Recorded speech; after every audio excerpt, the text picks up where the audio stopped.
Muy buenos días. Aquí en la clase de química de sexto grado continuaremos nuestro paseo por la historia de la química. Vamos a mirar que hacia 1493, entre 1493 y 1541, en Suiza vivió Paracelso. Paracelso sostenía que la iatroquímica tenía por interés el descubrimiento de medicinas que pudieran curar las enfermedades. En ese entonces, las únicas formas conocidas de medicamentos eran de origen vegetal.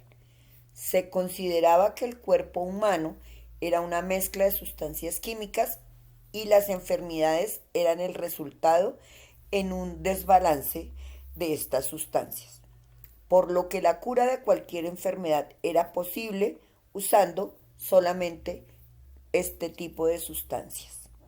Allí tenemos un video para eh, informarnos más. Decía que se caracterizaba por la introducción de productos químicos en la práctica de la medicina. Se aplicaron los conocimientos y las técnicas de la alquimia para elaborar remedios y drogas. Se curan enfermedades usando extractos minerales y vegetales. Hacia 1702, George Ernest Stahl desarrolla la teoría del flogisto para poder explicar la combustión. Entonces vamos a hablar de otra época muy importante de la química que se llama el flogisto. El flogisto o principio inflamable era una sustancia misteriosa que formaba parte de los cuerpos combustibles. Cuanto más flogisto tuviese un cuerpo, mejor combustible era. Los procesos de combustión suponían la pérdida misma en el aire. Lo que quedaba tras la combustión no tenía flogisto y por tanto no podía seguir ardiendo.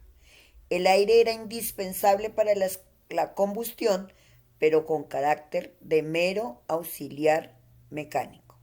Es decir, ellos decían que todo lo que ardía tenía flogisto. Cada vez que se iba quemando, perdía su flogisto. O sea, las cenizas ya no tenían flogisto.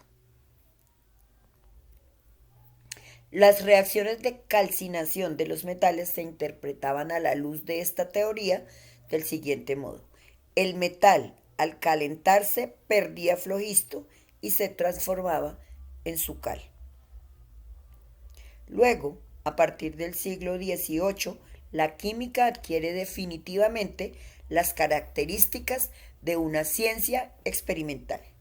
Se desarrollan métodos de medición cuidadosos que permiten un mejor conocimiento de algunos fenómenos, como el de la combustión de la materia que descubrió Lavoisier, el oxígeno y también algunos